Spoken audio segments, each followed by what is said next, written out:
Come on in and join us inside. Memorial Day is this weekend. It's so very important to remember our servicemen and women who have made the ultimate sacrifice for our freedoms in this wonderful country we live in. One of those is with us now. He's retired Navy SEAL, Lieutenant Commander, and author of First, Fast, and Fearless, How to Lead Like a Navy SEAL.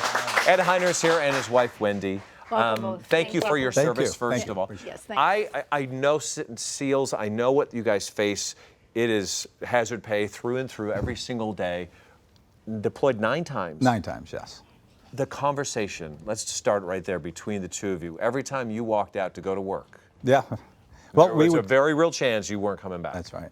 What was the discussion between the two of you? How do you talk to your wife about something like that? Well, it starts about a month out, I think, and we're very nervous. It's kind of hanging over your head the whole time. But we have a process. We go through writing a will, discussing what happens to the family afterwards if you do not come on.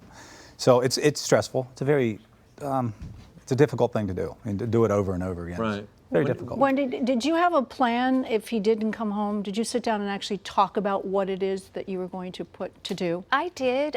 His command actually briefed all of the wives before they left, and on many occasions we sat in a room and they told us that they were going into harm's way and it was extremely dangerous and somewhere that SEALs have never been before, and that there was a very good chance that they wouldn't return, and we needed to put everything in place in case they didn't. This was 9 times you had to deal with this reality. Why did you say, really? Come on, 5 is enough. Like Yeah. 9? Why 9? Did you have those discussions? Like, that's enough now? You know, I did not, but we did not. But I believe a lot, I know a lot of the wives did and said, I can't take this anymore, and when are you going to get out? And I just knew that that was not an option for him, and I knew that when I met him, that he was a career SEAL and he was going to be in for 20 years plus. Sure. And I just needed to deal with it. And why? Why 9? Well, after 9/11 happened, I couldn't justify getting out. To be honest with you, I got out the day, a year later after I retired, after we had shot bin Laden.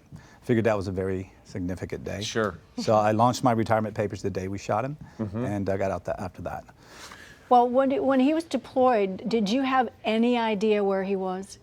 I did. For the most part, I knew all of the locations he was in, roughly, and then when he did missions from there, I didn't know exactly at that time. What was the longest time that you went without speaking to each other? He was gone for 7 to 8 months at a time, and sometimes we'd go a couple of months without speaking. And what was that like for you?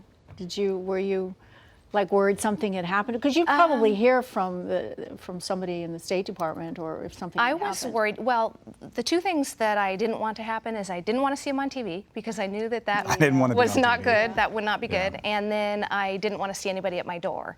And I had a plan where I was going to run our son across the street to my neighbor and good friend, and then deal with When it. you say you didn't want to see you on TV, meaning that you were captive, that you were going to be in an orange jumpsuit, and that was my biggest fear, and we had discussed that, and even in the book, I talk a little bit about it. But you have to come to a conclusion that your last bullet's going to be for yourself. Did you plan that? Did you? I did. I rehearsed it. We figured some of the things I was doing my first deployment under Task Force Black. It's one of the organizations that was going after bin Laden.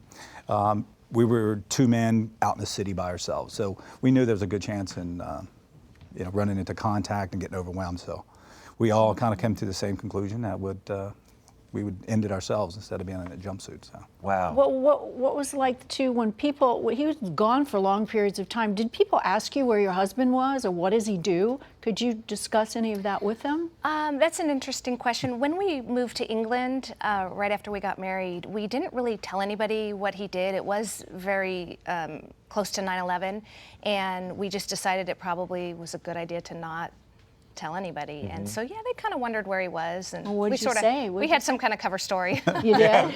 It worked at the time. It worked out.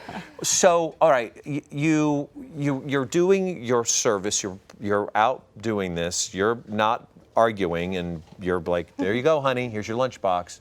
You come back into the household. Do you step into the role because you're a father, right? Right. At that time, was it easy to put those clothes on, and now I'm dad?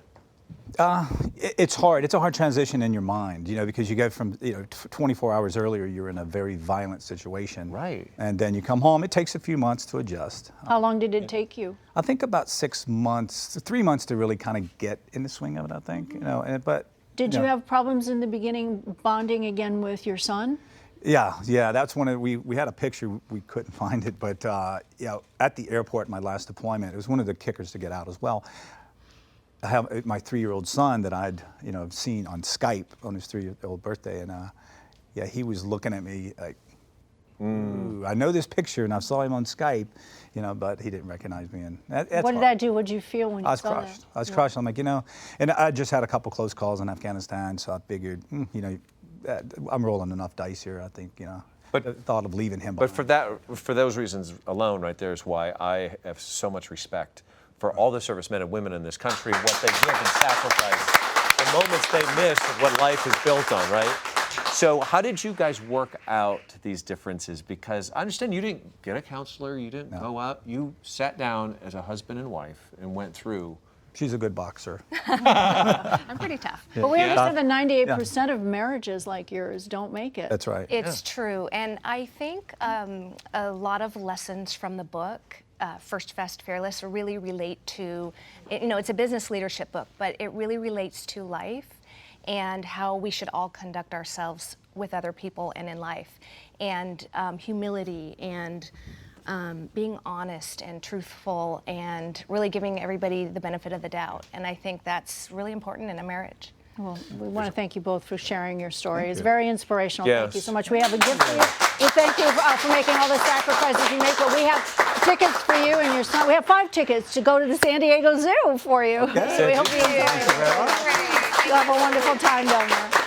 Wonderful. You can pick up a copy of Ed's book. It is called First, Fast, and Fearless, How to Lead Like a Navy SEAL. It's on Amazon. You can also get there by visiting our website. We're going to come right back. Yes, You're up. We have food, decor, presents, and all things babies. It's our home and family baby shower next.